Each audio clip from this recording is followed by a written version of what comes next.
everybody. Lance Russell and Dave Brown, and we're right along ringside, all ready to go with what is laid out as a great television show today, David. Boy, I tell you, we're going to have Moondog Spot in here against Bucky Siegler. That's just the opening match of the day. Then, a little bit later on, are you ready for this one? Stretcher Jack Hart goes against Jeff Jarrett in another single match. A lot of conversation about that match. Lawler and Dundee as a tag team will be here a bit later on. We have got another great single match. Tony Burton against Phil Hickerson. And if that's not enough, how about an 8-man tag team match? Mark Starr, Billy Travis, Rocky Johnson, and Big Bubba against Diamond, Tanaka, Tojo Yamamoto, and Mr. Shima. What a day, huh? Don't say any more. We got to get into it. We got to get right on this program because it's going to be a dandy. We'll be back with action in just one moment.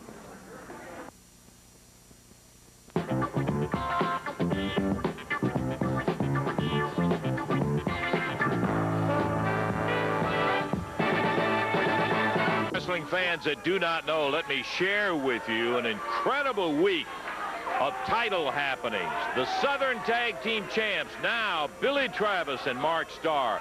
The new Southern Heavyweight Champion, Jerry the King Lawler, beating Idol. And the new Mid-America Heavyweight Champion, Moondog Spot, who won it back. Bruno, what is this? You're walking out here, you got a limp, you got a walking cane. What happened? I don't want to talk about it, Lance. It's just none of your business. I'd rather just not even talk about it. I don't know why you're trying to get in my personal life. Don't worry about it. I didn't mean to offend you. We'll just move on and talk about the I'll tell you exactly what it is, Lance Russell. That Big Bubba, you know, he got a lot of nerve chasing me all around the building, all over the place, in and out of the dressing room, around the ring, through the people and everything else. He got me running around so much I went and sprained the ankle there, and it's all Big Bubba's fault, Lance Russell. If you got to know, that's what happened. But it's none of your business anyhow, so I don't want to talk about it. Okay. I want to talk about, I got me a Mid-America Heavyweight Champion, see. Everybody talks about how great Jeff Jarrett is, see. But look at all we've done to Jeff Jarrett. We took his Mid-America Heavyweight title. We beat up his daddy. We made him bleed from head to toe. We made him look like a fool. That's what we did, Lance Russell. You know, let me ask you a question. You know what?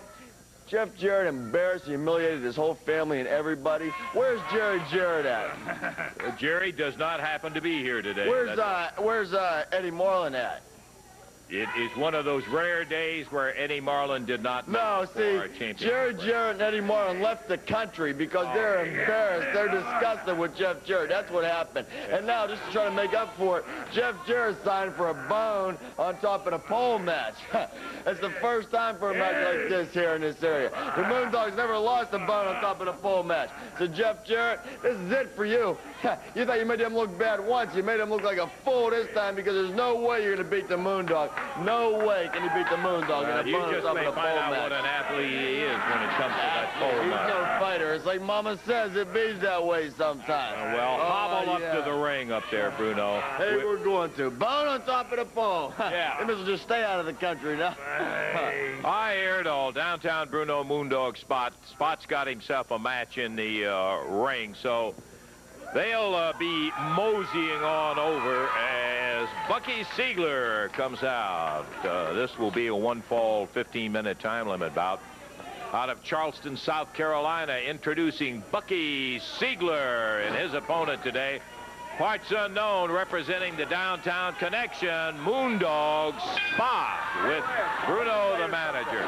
Parts unknown is probably the greatest place in the whole world. I've spent a lot of time there. Look at the... Hey, don't worry about it. Don't worry about it. Look at this. Don't worry about it. Let me just... No! Would be two. We got a 2 count. No problem. Hey, like I was saying, Parts Unknown is probably the greatest place in the whole world. I've spent a lot of time there, and I tell you what, look at the Moondog. He's the president of Parts Unknown. The greatest wrestler ever to come out of Parts Unknown. Well, one of the greatest, maybe the greatest, and I'm going to tell you something. There's no way some goof from Charleston, South Carolina, like Bucky Siegler, can ever possibly beat a man like the Moondog from Parts Unknown. It's like Mama says, it bees that way sometimes. Look at the Moondog. Here's a man that's tough. Here's a man that's bad. Look at that karate kick. Look at this guy. Nothing phases him. Nothing hurts him. This is a man with the Mid-American Heavyweight title. This is a man that can beat anybody he steps in the ring with. This is a man with a calcium deficiency in the medulla oblongata of the brain. This is a man that can't be beat. Look at this, Lance Russell. Yeah. Moondog Power Slam, baby. It's a Moondog Slam. Oh, yeah. Well, the mighty Moondog did, in fact, do a number on Bucky Siegler in there in just over a minute and 20 seconds as Bucky Siegler started out fast, but the Moondog was able to get a hold of him, put the pin after the big power slam. He is the winner. We're going to take time out, be back with plenty of action yet to go.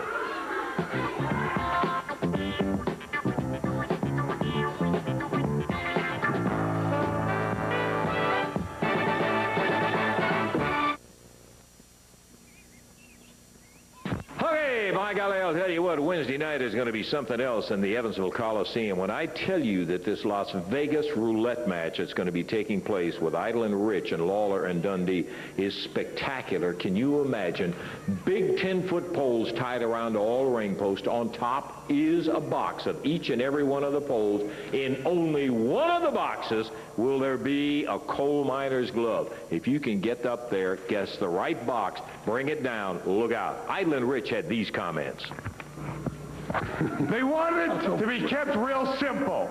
It's just this simple. Evansville, Indiana, the end of the war. This Wednesday night, the end of the war of the century. We're wrestling two simpletons. You said the word right, brother. Right. Simple. Because we're wrestling two simpletons, and I couldn't believe it when I got the phone call and the promoter said, I just told Tommy Rich, and he didn't believe it either. That's right. And I said, tell me again. Did Jerry Lawler and Bill Dundee really sign the contract? And he said, yes, it's signed, it's sealed, and all you got to do deliver, brother. And we're just like the man, brother. We deliver. Ice, rain, sleet, snow, don't make no difference. So let's make sure we got the thing right. Let's make sure everybody understands the rules. Let's make sure they know what they're getting into. You take 4 ring posts, you put them up in the air about 20 feet high, and on the top of each post, you put a box. And in one of those boxes, there's going to be a coal miner's glove. And across the knuckles, there's going to be nothing but solid lead, Jack. And whoever's the one who gets the box, Jack, gets the glove. And whoever gets the glove gets to beat those two buffoons, those two simpering twits in a submission. And I can promise you one thing. Me and my man, we spend all our lives in Las Vegas, brother. Ain't nothing we like better, right, Tom? I want all the backbone, Jack. Every backbone in Evansville, Indiana, come down, baby. I'll go out on the night. To put them I'll down. never get me a glove and stick it down someone's throat. Well, that were unpleasant words for Jeff, as the title did go back to Moondog Spot. He may be down for a second, but believe me, the young man is no way from being out in there, and you've still got a lot of time to hear from him. Jeff, we were just talking about the situation, the title change that took place with Spot getting the belt back. I know it's a little disheartening, but certainly isn't going to take you out of action. No, it sure isn't, Lance. I'm not going to be out of action, that's for sure. There's a few things I want to talk about today. The first thing, Lance, you know I've been wrestling a little over a year, and the success I've had, getting a little cotton mouth, the success I've had, I owe it all to the people. I've told you before, I've told the people before, be it the Mid-America belt, the Southern Tag belt, or the Rookie of the Year honors. I owe it all to the people, because without the people, as you know, I've talked about this before in the ring. When you're in the ring and the pressure's on and you got the people behind you, it gives you that extra boost of energy to kick out on that 1-2 or to get a little bit higher on that drop kick. The people, I owe it all to the people, the success I've had. And while we're talking about the fans, there's another thing I want to talk about. Every time I talk to the fans, they say, when are you going to get rid of Jack Hart? When are you going to have your match with him? Yeah, he's been out here and right here on TV made a lot of comments about you and called you some unpleasant names. He's run me down on TV. He's beat up my good friend Randy Hales right here on TV, and he's beat up Eddie Marlin. Now, Jack Hart, I could have signed a match in some arena because every night he challenges me. But instead, I wanted the match right here today on TV. All right, and we're gonna find out just how tough you are, Jack Hart. And the third thing, Lance, the most important thing is, I got a match coming up this week, the Bone on the Pole, and that's against the Moondog. Now, I'm not selling him short because the Moondog is a tough customer. But as you know, every time the Moondog's beat me, it's been with that Bone right there in the ring, in the arena. Every time he's beat me, it's with the Bone. So this week, the Bone on the Pole, the Bone's going to be about 10 or 15 feet up in the air, tied on top of a pole, and we're going to find out how tough he is when the deck is Well, the situation is that every time he has it on a pole every week, but it's his pole in his corner. That's with right. Bruno over there. This time, neutral territory, right. Be up a pole, and find out the way you can go. I believe you can get up that pole faster than he can. I believe too, man. Okay. Good luck with your match with Jack Hart. That'll be an interesting we'll see. Jeff Jarrett heading to the ring right now, and we've got a dandy coming up because this is one that's had some building to it as Jack Hart has constantly been challenging Jeff Jarrett to a match, and Paul Dangerly now comes out. There's the stretcher heading up into the ring, and we're ready for the introduction. Stretcher Jack Hart out of St. Petersburg, Florida, 227 pounds, and out of Nashville, Tennessee, 190 pounds, Jeff Jarrett. This match one fall. 15-minute time limit. Referee Jerry Calhoun. It's about time we got this punk in the ring. It's about time. Paul Dangerly. Look at Hart start off, Davey, pounding him right from behind, rips him with a right hand. He looks like he is primed and ready for Jarrett. I think you're right. He grabbed Jeff immediately took the offensive. Whip across the ring. Jeff over the top. Big shoulder. Good momentum. And again, using that spring off of the ropes, he nails Hart with a big right. And look at Dangerly.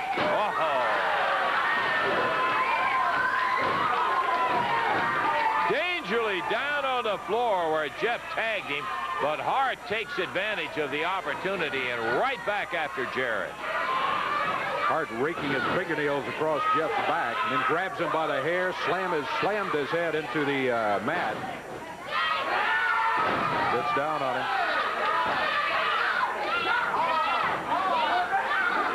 Stretcher Jack Hart with Jeff Jarrett, backbreaker across the knee. Boy, that hurts. Ooh. Cover, 1, 2. He's not going to make that stick for a 3 count. Still a lot of fight left in Jeff Jarrett. Counts 2, and again. 68-pound man. That's real fast. Stay off the ring, and it won't happen, Paul. Got a chair there, especially for him to be seated in, and he would not be in that difficulty. Jeff Jarrett battling back. Oh, wow. He ran full speed into a clothesline. Held out there by Stretcher Jack Hart. Kind of exchange clotheslines right there as they both nailed each other, and both of them are back up. Jarrett going with a right hand. The referee's telling him, open up the fist. I don't think he heard him. No, I think he listened to the crowd. The crowd said, pop him. Well, Jeff moves out of the way, and Stretcher Jack Hart goes into the turnbuckle. That upset Paulie Dangerly. Look at that drop kick. Jeff from halfway across the ring. A count of 1, 2. Look out, the Moondog and the bone. That'll be a disqualification. Moondog with a bone poking Jeff right in the midsection. Jeff had him beat. He had him beat after that drop kick off the second rope. But the Moondog came roaring in. Jeff wins the match, but not the way he wanted to by the count. And again, the Moondog, crazy son of a gun. Here comes Jim Jamison, who is greeted by Jack Hart as Jim came through the rope. Jeff Jarrett down on the floor. Billy Travis, Mark Starr. And a chair. Yeah. Bringing the third ingredient of that tag team in as they run out, Jack Hart and the Moondog. Jeff will be the winner. Disqualification on it. We've got plenty of action, and we'll be back to it in just a moment.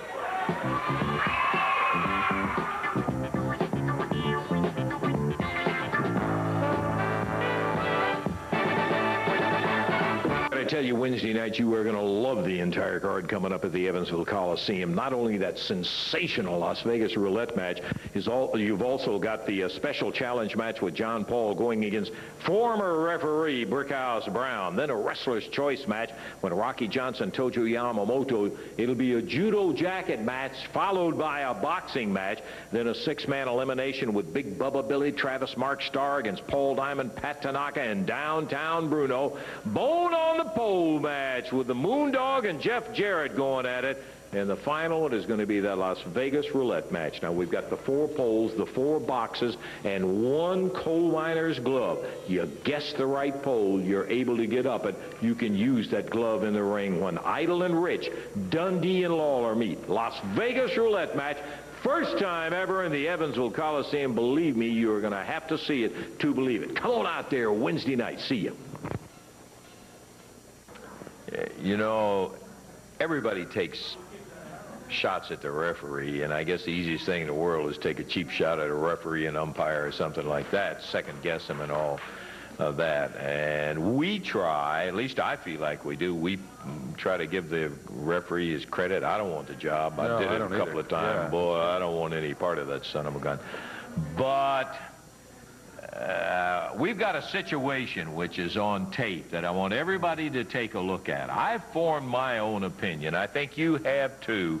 But we're going to let you recap a situation involving Brickhouse Brown as a referee. And you make up your own mind. I won't prejudice before you see this recap. Let's take a look at it. Slips into a standing side headlock on Lawler. Wham! He nailed him a good one. That will not be forgotten. You can bet on that. Lawler's telling him, you're getting on me about opening my fist up. What about him? He just ripped my chin apart with that fist.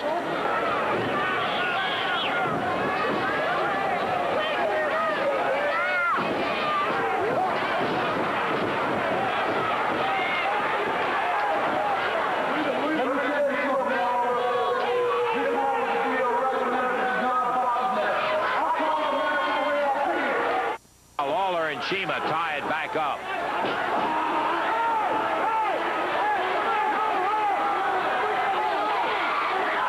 And the referee, no. Well, I can't go along with that. But then they didn't ask me. He broke the hold because Hickerson was yelling he pulled his hair. We've got all 4, and the match is totally out of hand right now.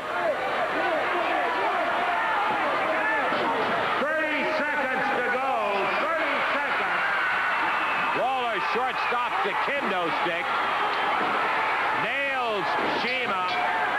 The referee sees him, and he's going to call a disqualification on that.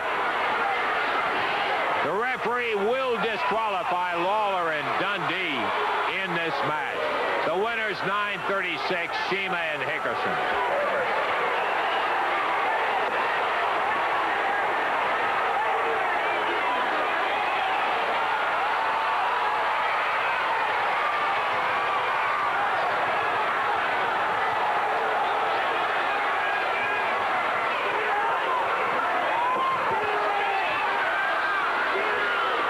Brickhouse Brown got himself in a lot of trouble as he's in there. He pushed Lawler.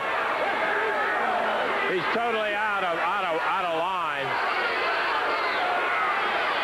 But Lawler may end up getting himself fined. Very unhappy crowd, and with reason. Uh-oh.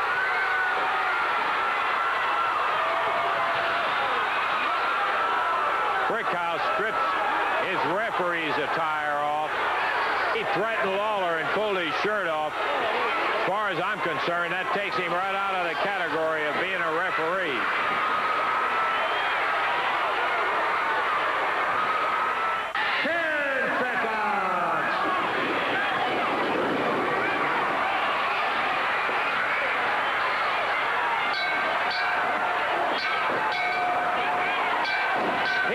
Count on Jeff Jarrett.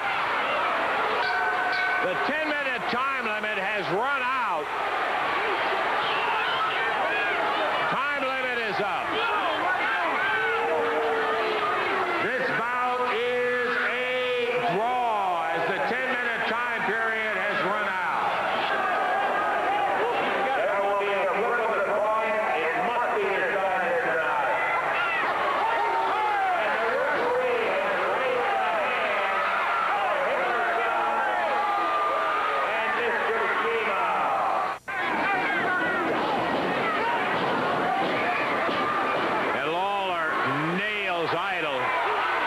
And once again, the referee stops the action, steps in on Lawler, and starts reaming him for using the fist. The same thing Idol just got away with.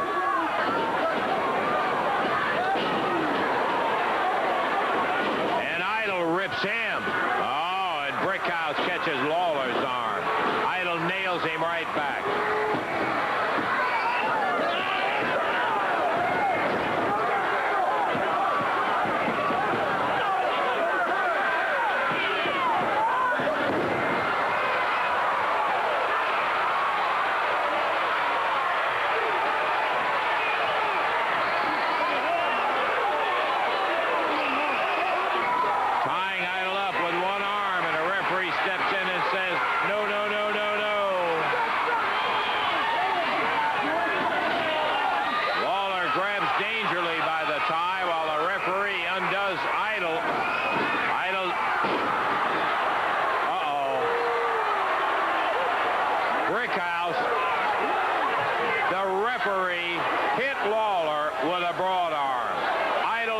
The referee didn't.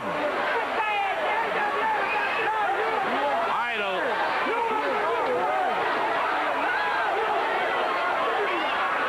into a pile driver on Lawler, drives him down.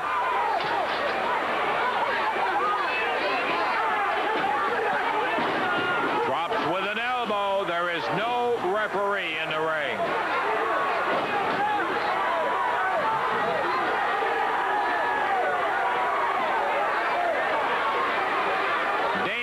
Brings a chair around to Idol while the king is stretched out. And Lawler moves just in time again.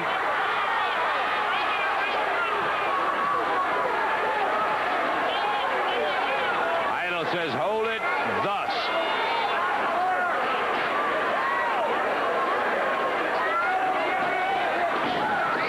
And Lawler's head slammed into that chair. But there's no referee, so it's a cinch he can't count him out.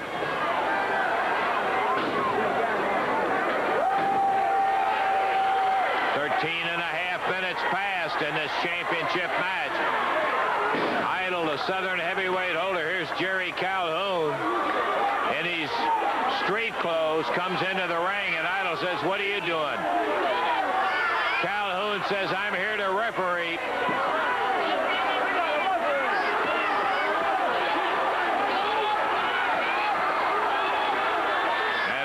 Starts pushing him around. Look at this. 1, 2, 3, and Lawler beats him.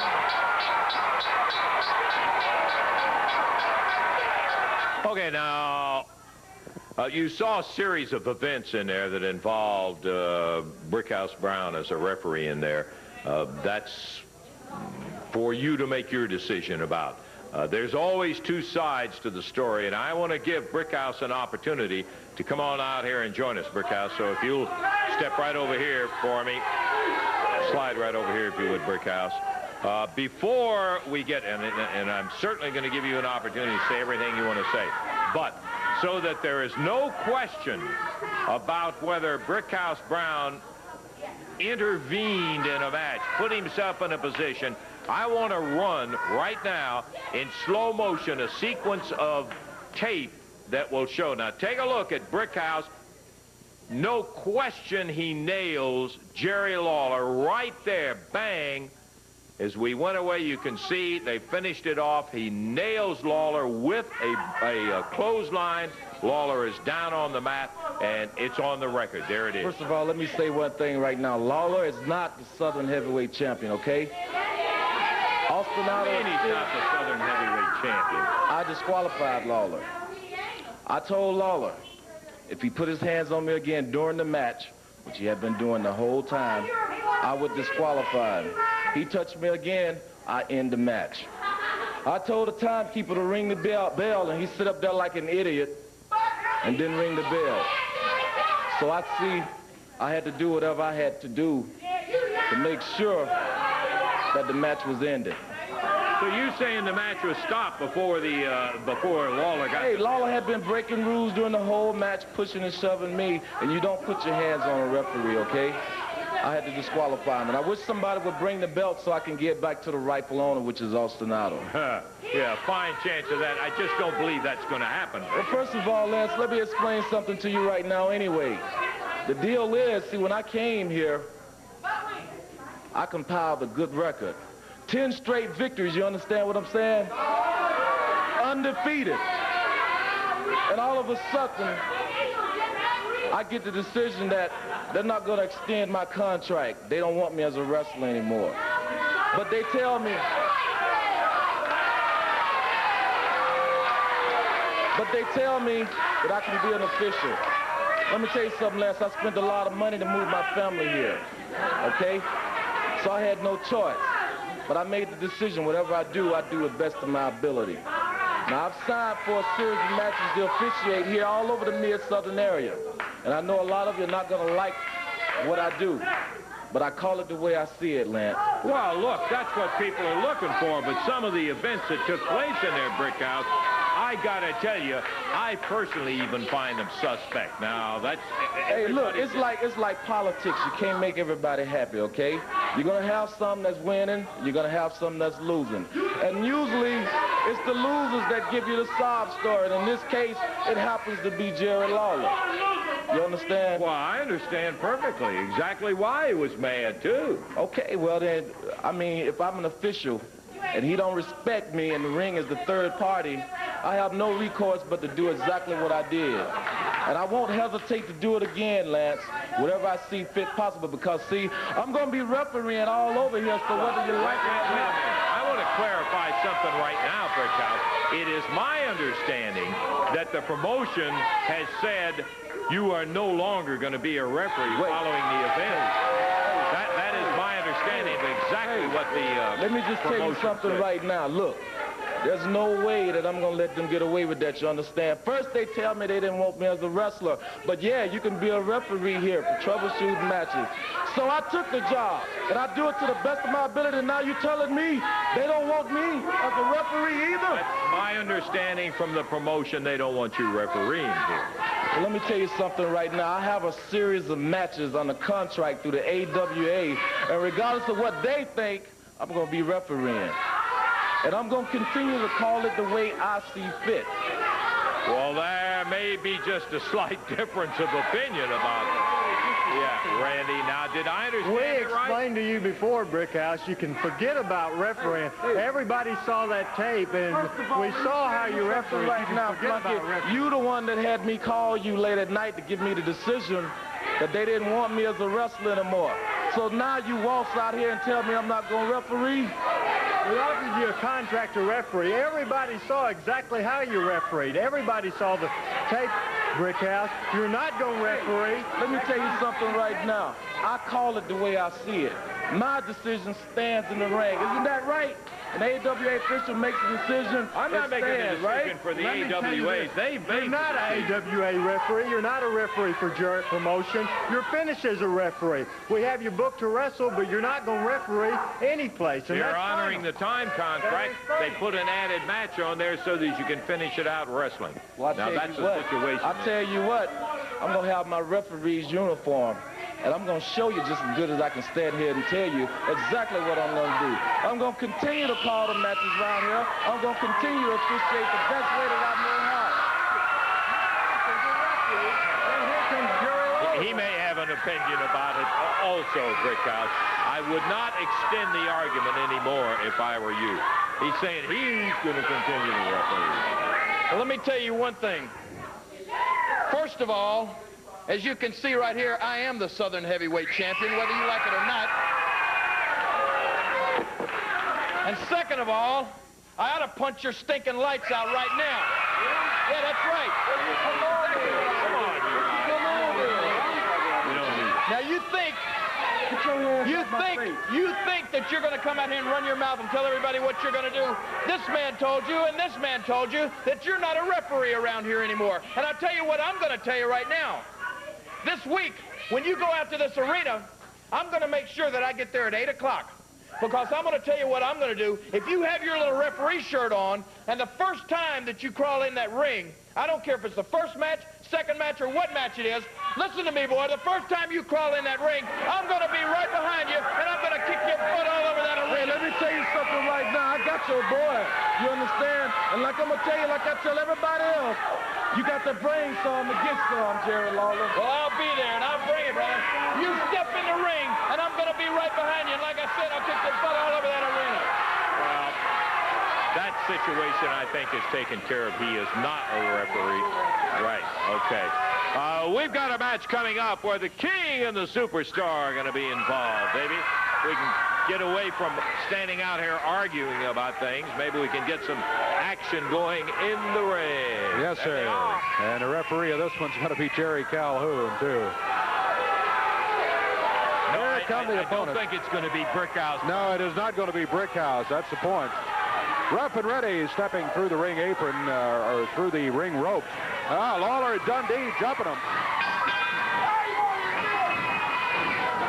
The King and the Superstar against Rough and Ready. All four of them in the ring. Boss Winter is livid. He can't believe it. Lawler and Dundee grabbed Rough and Ready even before the opening bell sounded. They're both up on the middle rope. And the double smash. A double cover. 1, 2, and 3. We're talking about a match that has just lasted 18 seconds, ladies and gentlemen. Jerry Lawler, the King, the Superstar, Bill Dundee, getting total victory here over Rough and Ready. Yeah, I think that Lawler was a little hot after his confrontation with Brickhouse, and he was ready to get it on.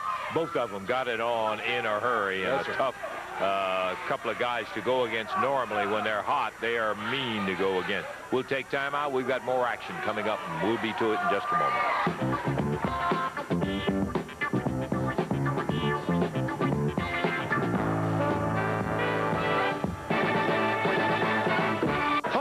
We got some more action coming up here in just a moment. Phil Hickerson, Tony Burton in a single match. It'll be coming along. And don't forget, spectacular 8-man tag match. It'll be coming up toward the end of the show. Tojo Yamamoto, Phil Hickerson. Tojo, if we can get you over on this side, I would appreciate it. Thank you very much. Well, I see you got the war band. It's a present from Tojo, man. Let me tell you something, Lance Russell. I'm going to tell you, I'm going to form a new company. And the new company is going to be called the Imperial Japanese Wrestling Corporation. And I tell you what, I'm going to hire Mr. Shima and also Mr. Phil Hickerson. Mr. Phil Hickerson is going to be my head security, and he's going to be my head bodyguard. Mr. Phil Hickerson, son, he's going to be my Yakuza.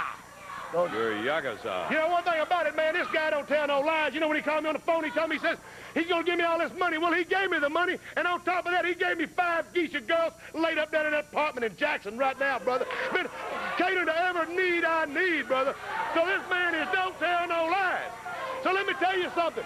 I am charged of security. I'm going to be his #1 bodyguard. Let me tell you, there's the reason he picked me.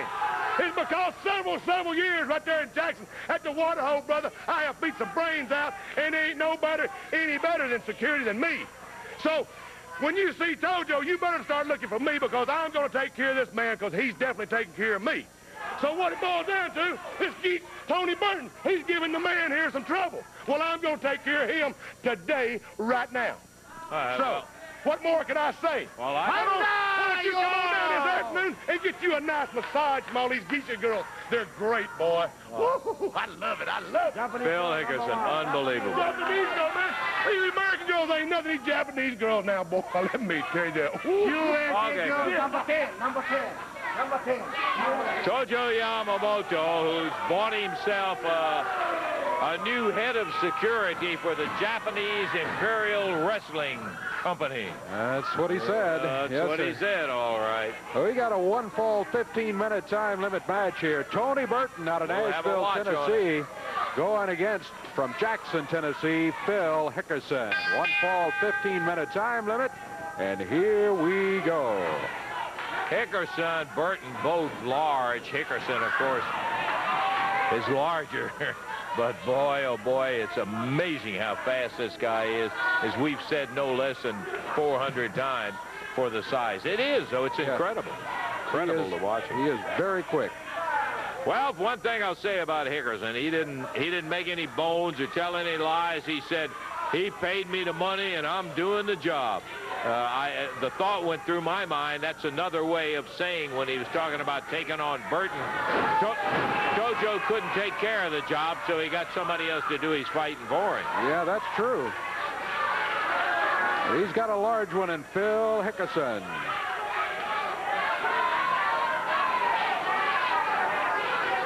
Telling the referee, hip tossed him, hooked the arm, hip tossed him right on over. Oh, wait a minute. Phil digging in his trunks. Going after a chain is what it is. We can see it from here. No doubt about it. He's got a chain wrapped around his right hand. Crowd starting to buzz about it. Yeah, now the group back over here, they can see it plain enough. All right, Tojo has the referee distracted. Hickerson after Burton. They're back on the rope there. He's got it wrapped around his neck. He's choking him with it. Yeah, he's choking him with the chain. You could see it right there. No doubt about it. Chain has more than one use. And Hickerson exploiting one of them as he choked Tony Burton. The referee's on him now. Look at Yamamoto. Oh, threw salt powder in his eyes. Yeah. Powder or salt right in the eyes of Tony Burton from Tojo Yamamoto. Hickerson wheels him down, rolls him up 1, 2, 3. They get a cheap pin on Tony Burton. Boy, that was just what a match there. I mean, Hickerson had the chain. Referee was about to take that away from him, and Tojo threw salt in Burton's eyes. Look at this, Dave. There's the soul man, Rocky Johnson. He's going to have a word with the referee and explain what happened. But you can see the salt over here on the ring. Rocky Johnson telling the referee, hit him with a saw. Oh, look at Rocky. Got that kendo stick. And here comes Shima with a kendo stick. He is tattooing Rocky. Hickerson holds him. Shima jabbing him with the end of that kendo stick. And now it's over to Burton where Yamamoto drilling him. Hickerson holding Johnson. And here comes Billy Travis, Mark Starr. They've got a kendo stick.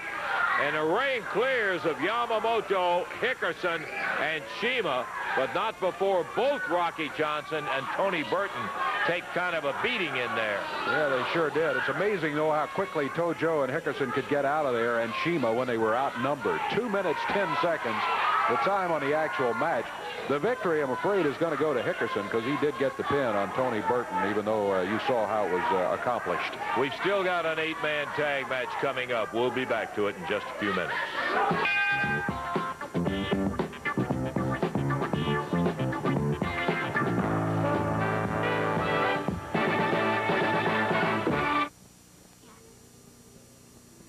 Las Vegas roulette match. By golly, we've already told you 4 poles, 4 boxes, and 1 glove. Bill Dundee, Jerry Lawler going against Austin Idol and Tommy Rich. Bill, you not only got to get up the pole, you got to get up the right one, and son of a gun, find the glove. That's right. Now, Austin Idol tells you he lives on the edge. That's what he does. He's a gambler. He lives with Lady Luck all the time. Well, I hope she's with you that night, brother. Well, I really don't. I hope she's with the king and the superstar, because there's 1 glove, and only 1 guy can get up the pole and get it. That's and right. You got to fix the right box, boy. And when you get down there, you bust the other guy, and that's the part we like, because we don't like you two punks. Tell him, King. Well, everybody knows, Lance, what a coal miner's glove looks like. That's that big, heavy glove with pieces of lead sewn right across the knuckles. Yes. And when you put that glove on and you hit somebody in the face with it or in the head with it, it's going to split them wide open. And that's the only way the match can end. When somebody's covered with blood, then it's stopped. But the interesting thing about this match is who's going to get the glove. Just like you said, Bill, he likes to claim that he's from Vegas. He likes to claim that he's a gambler. Well, Ladle, just like Bill said, Lady Luck better be with you, Austin Idol, because if Bill and I go up that right pole, and if we happen to get that glove, I can promise you, we're not going to be content with just busting one of you. We're going to grab all three of you. That's Idol, Rich, and Dangerly, and we're going to bust everybody in sight. Is that a promise or not? It's a promise, brother. So I just hope you come on down there, Paulie Dennis. Oh, we know you ain't going to climb up no pole, because we're going to get the glove, brother, and we're going to make you promise to all you folks out there. If the King and the Superstar get it, you're going to see the three of them busted, because the King don't like them, and I don't like them. One of the exciting things about this match, though, and it's got to be frustrating, you climb up there, you open a box, and there's nothing inside of it. Now, three of them are going to have nothing in it. I never really looked at it that way, Lancer, but the way you put it, I guess it is. It'll be very disappointing if you get up there, get the box down, and you get it open at the top of the pole, and there's nothing in it, because somebody may be scooting up the other one that's got the right glove. But that's the chances you got to take. I guess that's why they call it Las Vegas Roulette. Yeah. That's Lady Luck. The man's winding us up, Lancer, so we all, you see you nice folks in heaven. Wednesday, you've got to be out there and see it. Okay, we're going to be in the ring with the 8-man tag match here in just a moment. Coming out right now, a couple of guys that I want to be sure and give the congratulations to. Billy Travis, Mark Starr, and Big Bubba. Mark, how about slipping right over and you all stay on that side of me over there. The new AWA Southern Tag Champions. And I gotta, you deserve to have those titles. You know, Lance, we're surprised as you are. We didn't know we were going to win these belts, but we fought hard. You can call it luck or whatever you want, but we're the champions, and we'll defend these belts. It was tough, and you guys survived it and got the belts. A lot of good teams in that tournament, but like I said, Lance, we'll defend these belts, and, you know, we're going to come to the towns early. We like to meet all the nice folks, but we're the champions. Okay, you got a 6-man elimination match coming up. Yeah, we sure do, Lance. You know, I'd like to thank everybody for coming out and watch us win these titles. We started it, and as you see, we finished it, and we're going to be defending these titles all over the states. I'd like everybody to come out and watch us. Big Bubba's got something to say. That's right, yeah. I'll tell you what, Lance, I want to talk about big downtown Bruno there. Everybody knows what happened last time we got him inside of Marina, and that's the fact that I chased that sucker all over the building. I don't claim to be no track star at 400 pounds. Okay, so in the inevitable, I didn't catch the guy, okay? But let me tell you something. This time it's a 6-man elimination tournament. And let me tell you, I have 2 super partners here in Mark and Billy. And let me tell you, when I get them inside the ring there, we're going to take care of Paul Diamond. We're going to take care of Pat Tanaka. And who's that leave left, huh? Downtown Bruno. And I'm sure between 3 of us, you know, that we can catch the little worm, you know? But let me tell you something. I got to tell something to Bruno there. I don't care if it's down here on Union Avenue here in Memphis, Tennessee. I don't care if it's up there in Martin Luther King Boulevard in Louisville. I don't care if it's in Times Square in New York. I don't care. I'm going to get your little scraggly, pimply-faced, prickle-headed, ugly little dog-friend body, and I'm just going to squeeze the life out of it. You understand, dirtbag? So I hope you're prepared, because I got 2 partners here, and we're going to take care of business. Lance, we might get him today. Today's going to be a doggone good match. Boy, I'll tell you for a fact, we got an 8-man, and what time that we have left. So, we saw the new Southern Tag Champs and heard from Big Bubba. He may not have caught him, but he left a little damage because Bruno sprained his ankle. He's walking with a walking stick now. In the ring, Starr, Travis, Big Bubba, Rocky Johnson will be joining them. Here comes Diamond, Tanaka, Shima, and Tojo Yamamoto. Here he comes, David. I did all the introductions right there. I'm sitting there counting them. I'm sorry. You got all of them. That's all right. Got carried away with his action. Been looking forward to it. The total weight on one side is 889 pounds. That would be Diamond, Tanaka, Yamamoto, and Shima. On the other side, it's considerably more. It's 1,137 pounds. But on that other side, you can see out on the ring apron, Big Bubba. He says he weighs in at 407, so it's a sizable amount of weight for his team right from the beginning. Let's see who's starting. Shima is starting against Mark Starr. Rocky Johnson and Big Bubba and Billy Travis out on the apron on one side. Paul Diamond, Tojo, and Pat Tanaka on the other. Between Bubba and Rocky Johnson, you got enough for a normal 6-man team right there. Because Rocky, though he is trimmed down, he weighs in at 275, he told me. He said he was really happy about that. He had gotten his weight down from when he was participating in powerlifting. He was up over 300 pounds to be exact. 2 of the smaller men for each team starting this one. Shima up in the air and body slam by Mark Starr. He jumped back to his feet and Starr slammed him again. Over to the corner, the tag made.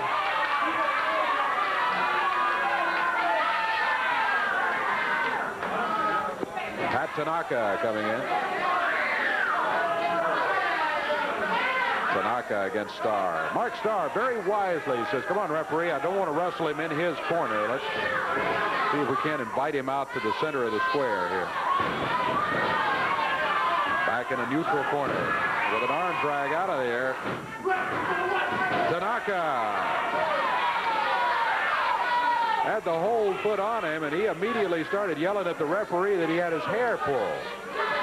I didn't see it. Mark Starr back to the corner, makes the tag. Here's Billy Travis.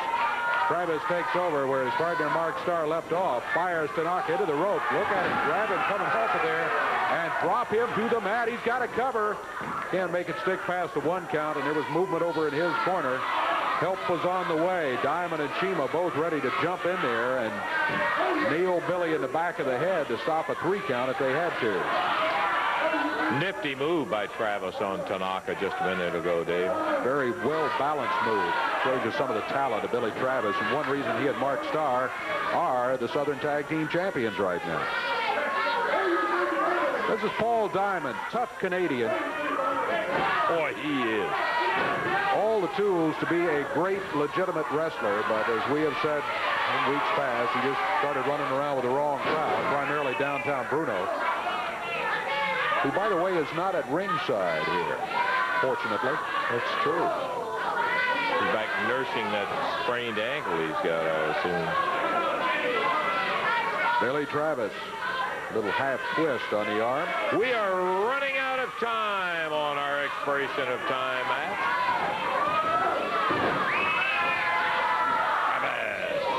Oh, look at him go. Oh, Paul Diamond, give him a good move there as he got Billy Travis on the way by. Picks Travis up. Oh, Travis reverses him and body slams Paul Diamond. Another slam by Billy Travis. Drops down with the arm. Shoulders are down. Count at 1. Chima jumped in. Only a 1 count by Billy Travis. To the corner. He takes Diamond, rams his head into the turnbuckle for good measure. Here comes the big guy. Here's Big Bubba.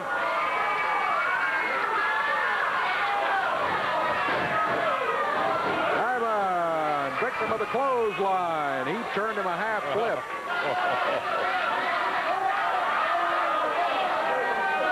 Oh, look who's just arrived. You had to mention it. Yeah. Well, let me tell you something. I hear that big ocean mouth, big Bubba out here running his mouth earlier. You know what I mean?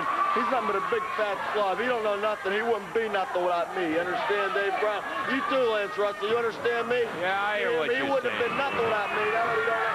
Here comes Bubba. He's looking for him. Oh, there goes Bruno. There goes Bruno. And Bubba forgets all about the 8-man that's going underway. And he just takes off. Chasing downtown Bruno, and Rocky Johnson in the ring now with Paul Diamond. Neil Chima goes after Tanaka, and everybody comes into the ring. Yeah, guy. Bruno's back in the dressing room. Bubba's got him back there beating the door down. He's going crazy. I don't know where Randy's at. We've got to get some help to get him out. He's got to tear his studio up back there. Bubba. Oh. Oh, no. I don't blame him. While there never was any evidence, nobody was ever able to prove anything, but Bubba's kidnapping. There's Bubba. Oh, they got the... It's a dressing room he's trying to get into. That's undoubtedly Bruno has locked himself in there. Randy Hales and Guy Coffey talking to him back there, and Bubba has gone back there to try to get downtown Bruno while in the ring. Pat Tanaka, Billy Travis, and here comes Bubba back. They reminded him that he had a match that was underway, and he ran off and left his partners right in the middle of it because of his obsession of getting downtown Bruno. Among other, there's the dressing room again where downtown Bruno had... Yeah, all right, here's Bruno coming out of the dressing room. He's speaking out, yeah. Bubba better not see him. If he sees a monitor, And there goes downtown Bruno. He waited and snuck out of the room when Bubba was back at the ring, David. Bubba did not see the monitor there, so he didn't see him coming out of there. Meanwhile, this match is a wild one. 8-man tag action, and time is running down. Boy, yeah, we're about here. out of time, Dave. We are just flat right down to the wire on it. We have got to take a break right here, so we're going to have to ring the bell. Boy, I hate it. Ball diamond. No, Billy, it's not going to count. We're going to have to take a break right here as we're into it. Okay, let's take a break. We'll be back in a moment.